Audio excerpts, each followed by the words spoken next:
안녕. 나는 독후감 쓰는 찍찍이 야옹이야. 내 독후감을 너희들에게 이야기해 줄게. 오늘은 지난 1부에 이어 열혈 애청자님이 독후감을 보내주신 김경준님의 지금 마흔이라면 군주론 2부를 소개해 줄게. 지난 1부에서는 세상은 어떻게 돌아가는가에 대한 이야기를 들려줬다면 오늘은 군주, 즉 조직의 리더들이 어떻게 행동해야 하는가에 대해 군주론에 쓰여져 있는 주요 내용을 설명해 주려고 해. 마키아벨리는 군주론 8장에서 배신하고 신의가 없고 무자비하고 종교심을 저버리는 것은 덕이라 부를 수 없고 또한 이런 수단으로 지배권을 잡을 수는 있어도 영광은 얻을 수는 없다 라고 이야기하고 있어. 군주는 국가를 방어하고 경제를 풍요롭게 하며 공정한 법치를 확립하여 국민들이 편하게 살 수 있게 해야 하지. 마찬가지로 기업에서의 최고 경영자는 경쟁자로부터 고객과 기업을 지켜내고 신규 사업을 발굴하여 조직의 성장 기반을 확립해야 해. 즉, 리더란 숭고한 목적과 효과적인 수단이 결합될 때 진정한 영광을 얻을 수 있으며 목적과 수단은 별개가 아니라 상호 보완적인 거라고 말하고 있어. 자, 그럼 리더라면 갖춰야 할 덕목에 대해 책에서 소개한 내용을 알아볼까?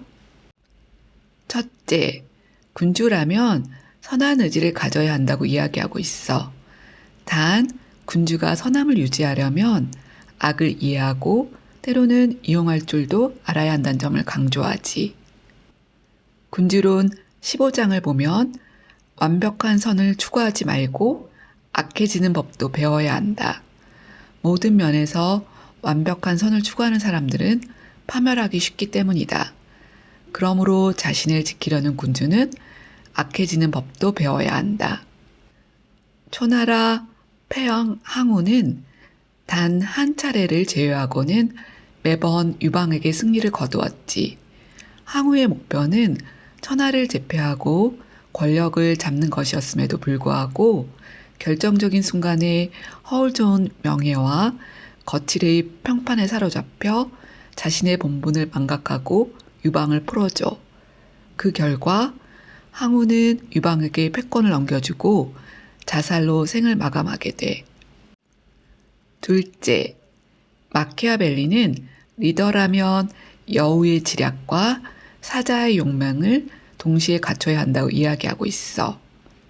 군주론 18장에는 싸움에 이기려면 두 가지 방법이 있다는 것을 알아야 한다. 하나는 법에 의한 것이고 하나는 힘에 의한 것이다. 전자는 인간의 수단이고 후자는 짐승의 수단이다. 그러나 대개의 경우 전자의 방법만으로는 충분하지 않기 때문에 후자의 도움을 받아야 한다. 즉, 군주는 짐승의 수단과 인간의 수단을 교묘히 구사할 줄 알아야 한다. 고대 그리스 철학자 플로티노스는 인간을 신과 야수의 중간적인 존재로 정의했으며 중국의 사상가인 순자는 인간의 본성은 본래 악한 것이나 인위적인 노력에 의해 선이 나타난다고 이야기하고 있어. 어떠한 주장이 맞는지는 모르겠지만 인간이 신과 야수의 중간적인 존재라고 한다면 이를 통치하기 위해서는 신과 야수의 속성이 동시에 필요하겠지. 셋째, 전투, 군사조직, 훈련, 이것이 통치자에게 부여된 유일한 임무이다. 이 일은 원래 군주 자리에 있는 자에게 그 나라를 보존하는 힘이 되며 만약 군주가 이 외에 사치스러운 취미에 마음을 쏟게 되면 나라를 잃는 것은 분명한 일이다. 군주론 14장. 마키아벨리는 전쟁을 대비하는 것은 군주에게 있어 가장 중요한 의무라고 이야기하고 있어. 물론 가급적 전쟁은 없어야 하지만 현실 세계에서는 전쟁이 불가피한 경우도 존재하지. 마찬가지로 현대 기업의 최고 경영자는 군주가 전쟁에 이겨서 영토를 수호하는 것과 같이 경쟁사를 이겨 이익을 내고 기업을 지켜내야 해. 현대 경영학의 아버지로 추앙받고 있는 피터 드러커는 1954년 발간한 그의 첫 번째 책 경영 관행에서 다음과 같이 이야기하고 있어. 군대 조직은 다른 모든 조직들에서 배출하는 것을 합친 것보다 더 많은 지도자를 교육하고 배출해내며 장군이 자원을 적절히 관리하여 병사를 격려해 목표를 달성해내는 것을 현대 기업의 리더는 배워야 한다라고 조언하고 있어. 넷째, 마키아벨리는 개인의 취향과 리더의 사명을 구별하라고 해. 군주론 14장에는 나라의 힘을 키우는 일보다 자신의 욕구를 쫓는 군주는 결국에는 나라를 잃어버리는 예가 심심찮게 있다라고 쓰여 있어. 중국 춘추시대의 송나라 양공의 사례를 소개할게. 당시 초나라와 전투를 벌이는 중 초군대가 강을 건너기 시작하자 참모들은 이때를 놓치지 말고 기습할 것을 건의하지. 그러나 양공은 상대편의 약점을 노리는 것은 군자가 취할 행동은 아니다라는 이유로 한참을 기다렸다가 초나라 군대가 전투 태세를 갖춘 후 비로소 싸움을 시작해. 그 결과 짐작이 가지. 송나라는 그 전투에서 패배하며 양공은 큰 부상을 입게 되고 2년 후에 사망하게 돼. 후세 사람들은 이런 어리석은 관용을 일컬어 송양지인이라고 하며 교훈을 삼았지. 다섯째, 군주들은 잔인하다기보다는 인자하다는 평판을 받기를 원한다. 그러나 이런 온정도 역시 서투르게 사용하는 일이 없도록 주의해야 할 것이다. 군주론 17장.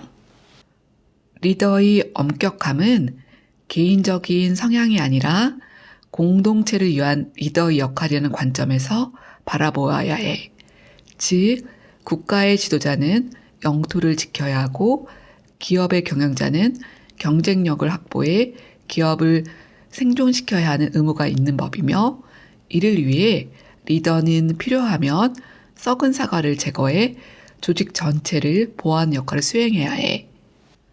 이순신 장군은 조선의 육군이 사실상 전멸한 상태에서 홀로 수군을 이끌어 23전 23승이라는 신화와 같은 승리를 거두었어.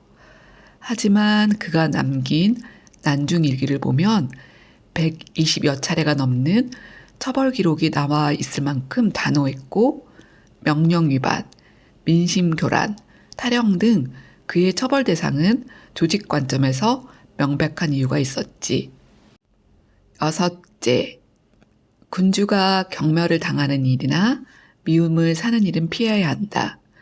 군주가 경멸을 당하는 이유는 변덕이 심하고 경박하며 무기력하며 결단력이 없다고 보여줄 때이므로 군주는 이런 것을 크게 경계하여야 한다. 군주론 17장 19장에 나오는 말이야. 병행해서 군주론 22장에는 군주는 대신들에게 충성심을 갖게 하기 위해 그들을 우대하고 생활을 풍족하게 해주고 은혜를 베풀어 명예와 관직을 함께 안겨주는 등 그들을 잘 보살펴야 한다고 이야기해. 리더가 타인의 능력을 활용하기 위해서는 물질적 이해관계와 정신적 공감대를 일치시켜야 하지. 혹시 연저지인이라는 고사성어를 들어본 적 있어? 내가 제일 좋아하는 고사성어 중 하나로 종기를 빨아준 사랑이라는 의미야.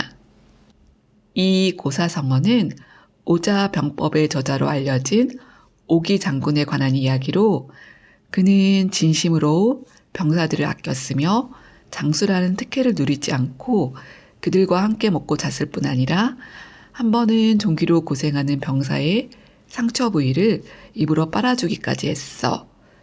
그 결과 오기 장군의 이름이 지금까지 우리가 알 정도로 명장으로 회자되지. 오늘은 리더라면 어떻게 조직 구성원들과 소통해야 하는지, 또한 원하는 목표 달성을 위해 어떻게 행동하는지에 대한 이야기를 들려줬어. 이 책에 대한 이야기를 하다 보면 내가 위치하고 있는 지위나 역할에 따라 공감할 수 있는 부분과 없는 부분이 존재하는 것 같아. 다음번에는 마지막으로 조직 관점에서 위기를 감지하고 또한 경쟁에서 승리하는 법 등에 대해 소개해 주도록 할게.